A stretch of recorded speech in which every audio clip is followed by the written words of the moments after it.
this one. Let's remove this and make this plus, and let's also remove this and make this as a multiplication operation. Let's save this. Let's get back to the command prompt and let's recompile the code. Now we need to run this. We need to call in the executable. Now you see that it's showing you something differently. Now the advantage with this decimal data type is that because it has a larger space in memory, it can store values in 16 bytes of memory space. So you can actually use this data type to reach near precision. So you when you do calculation that requires scientific notations, or that requires huge values, or that requires very precise values for scientific calculations, then you should obviously go for decimal data type. As you can see, it's actually going for 4 decimal places, but it can also reach furthermore, but the previous ones like the double and float won't give you very precise values. So that was actually about this literals. Now literals are basically values that are stored or that are typed in literally, like this character. So this character is typed in literally, which means it contains a single character in single quotations. Then you have the string, which is typed in literally. So literally means you have typed the sentence as it is and you have enclosed it inside this double quotation marks. And also for this numeric values, for this numeric data types, you have also typed in the values as they are, but to make the compiler understand what type of calculation needs to be done, and to make the values match with the data type, we had to include a literal symbol with our numeric values. So that was about the literal data types. I mean the numeric data types. That was also about the character and the string data types.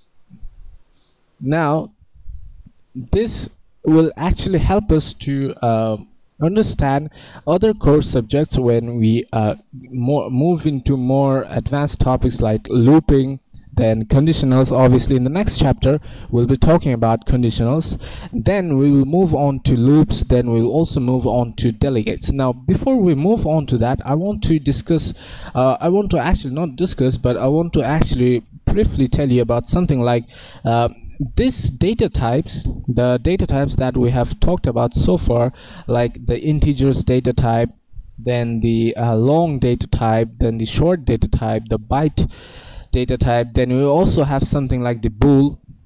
Now bool will always give you something like true or false. Like if I create a value that has something like let's call this true or false. Now because this is a Boolean data type, this has a Boolean data type, your value must correspond with this data type as usual, but your value cannot be arbitrary in here. Because your data type is Boolean, it means that you can either assign true as your value or you can assign false as your value. When the compiler interprets your code, it's going to replace false with 0 and it's going to replace true with 1. But we're not going to use 0 or 1 with this Boolean data type, but we are going to use either false or true as the value for a data type that has for a variable that has a data type of Boolean. Now these data types like the Boolean, short, byte, character, string, decimal, double, float, all these data types are called the simple data types, which means that they are the fundamental data types in C# programming. So you cannot change them. But there are other data types, like we will be talking about delegates. Those require advanced knowledge. There are data types you can actually make your own data type by making a class. We'll be looking at that when we discuss about class. But those data types are not of primitive type, or those are not of simple type. Those are user defined type. Like we get to make our own data types, and we get to make our own variable on the basis of the data type that we have declared. So to declare or to make a functional data type, we can actually go for delegates, we can actually go for classes.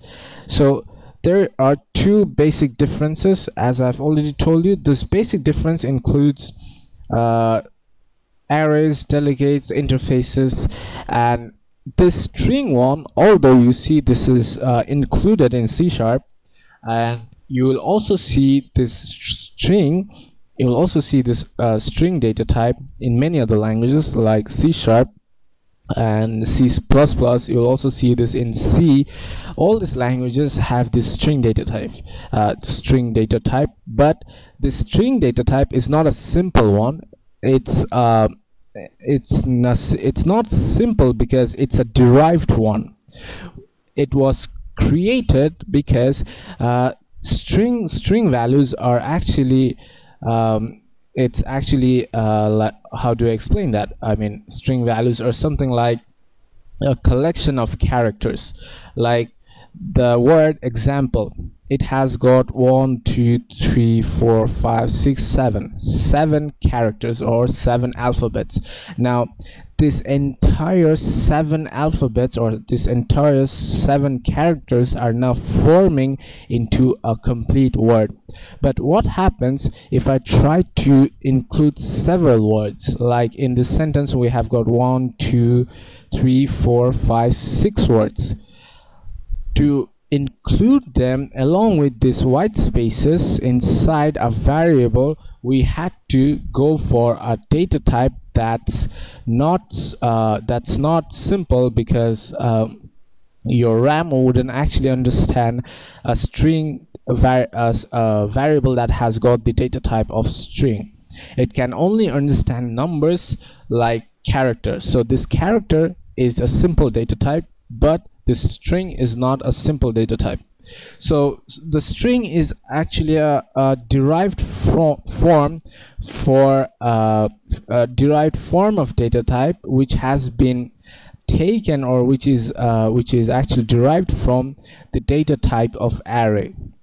We haven't actually discussed about array. Now array is a collection of data in consecutive order. We'll be discussing about that, but in the next chapter we will actually look at how conditionals work and some other things, like how do we use these methods, like this right line methods, or this right method that I've shown you, how we can include those and how we can actually use them with conditionals. Now conditionals, let me give you a basic idea about conditionals. Conditionals are like pathways to your program. It actually helps the program to make decisions, to make intelligible decisions, and when it can intelligently make decisions, it can actually avoid problems that include security issues. Like using conditionals, you can actually make your code far more secure than this code that I'm showing you right now is not very secure, although it is actually using this class. Now this class is also in when the compiler compiles this class, it's actually creating another form of user-defined data type. So we're going to talk about that in the next chapters. So please subscribe to my channel, and obviously don't forget to like this video, and if you have any questions, please place your questions in the comments below, and happy coding and salam.